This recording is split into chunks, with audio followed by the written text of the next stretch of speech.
দেশটা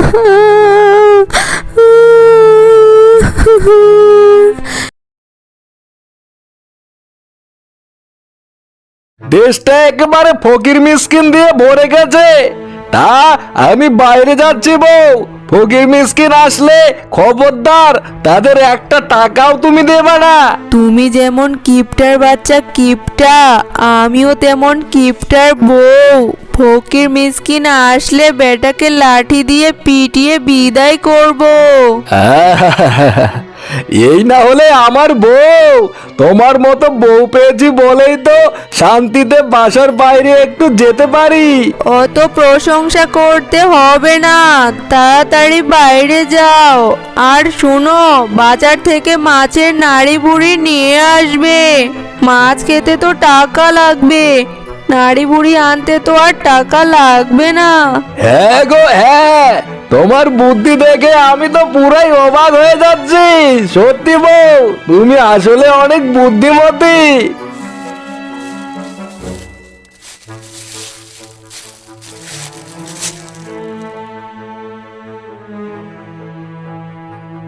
বাড়িতে কেউ আসো মা, আমাকে 2টা টাকা ভিক্ষা দাও মা। 2 দিন ধরে কিছুই খাইনি আমি, 2টা টাকা দাও না মা।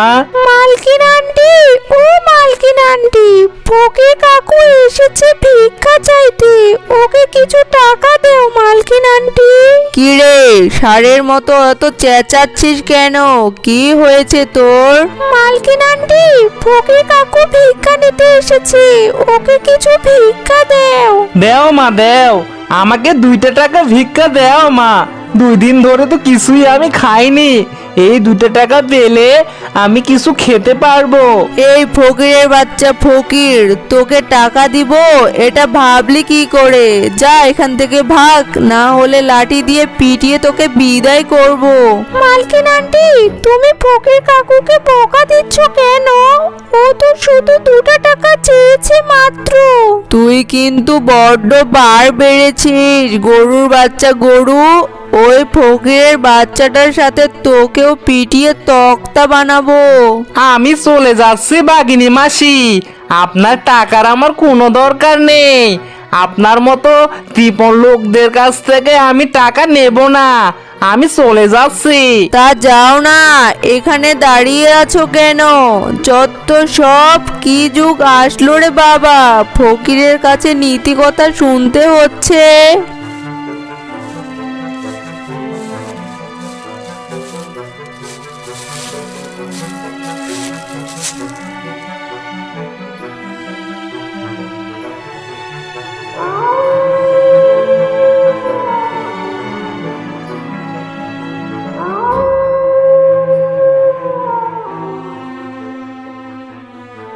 ওগো শুনো না, আমাদের গরুটার বড্ড বার বেড়েছে, দুধ দেওয়ার তো কোনো নাম নেই, শুধু বড় বড় কথা। আরে ওই বেটা তোমাকে আবার কি বললো?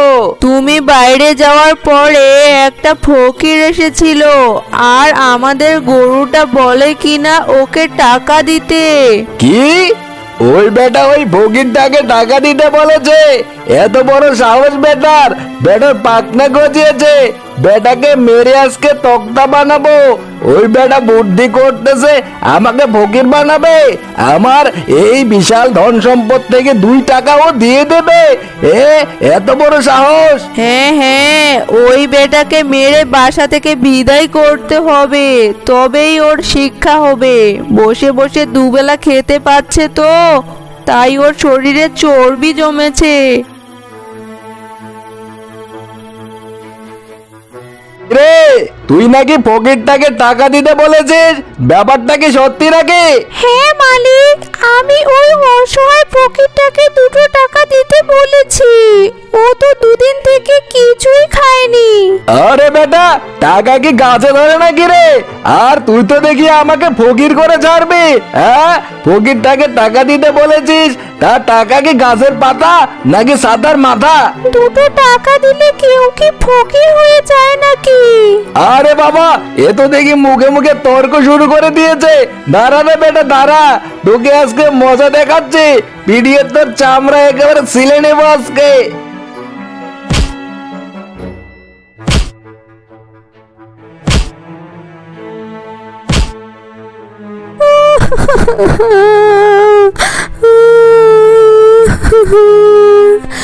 না না, এই বাসায় আমি আর থাকবো না। যেদিকে দু চোখ যায় ওই দিকেই চলে যাব।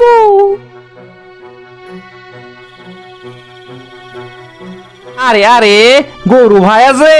তাই এত রাতে এখানে তুমি কি করতেছো? কোথায় যাওয়া হচ্ছে শুনি?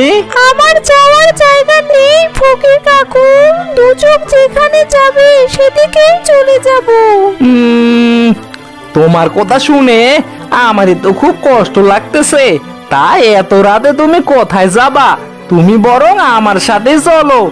আমার প্রতিদিন ভাগ্যে যা জুটবে তার থেকে আমি না হয় তোমাকে কিছু দেব। এই নিয়ে আমরা দুজনে থাকতে পারবো, তুমি কোনো চিন্তা করো না। হ্যাঁ ফকির কাকু, চলো তাহলে তোমার বাসায় যাই।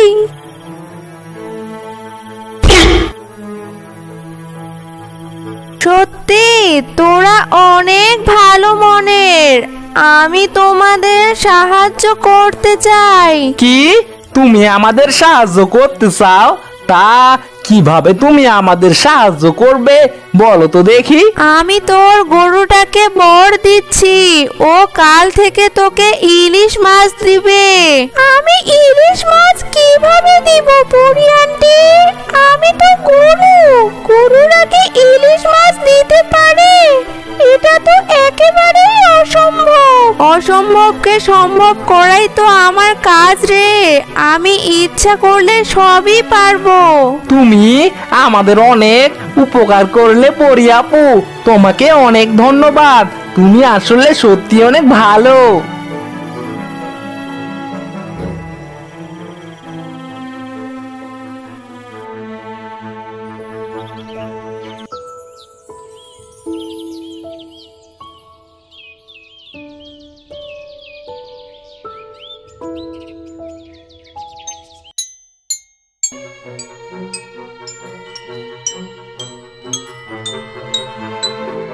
দেখো মালিক, আমি অনেকগুলো ইলিশ মাছ পেয়েছি, আর মাছগুলো সবই সোনার। আরে বাবা, তুই আমাকে মালিক বলতেছিস কেন রে? আমি তো তোর মালিক না। এই বাসা এখন আমাদের দুজনের। আর এই সোনার ইলিশ মাছগুলো তুই আর আমি ভাগাভাগি করে নেব। আর এর থেকে যা ইনকাম হবে তা দিয়ে আমরা দুইজন একসাথে ভালোভাবে চলতে পারবো। কাকু, তুমি সত্যি অনেক ভালো। তোমার মতো ভালো শিয়াল আমি কোথাও দেখিনি। তুমিও খুব ভালো গরু। তোমার মতো গরু আমি আমার জীবনে দেখিনি। তোমার মতো গরুর বন্ধু হতে পেরে আমি সত্যিই অনেক ধন্য।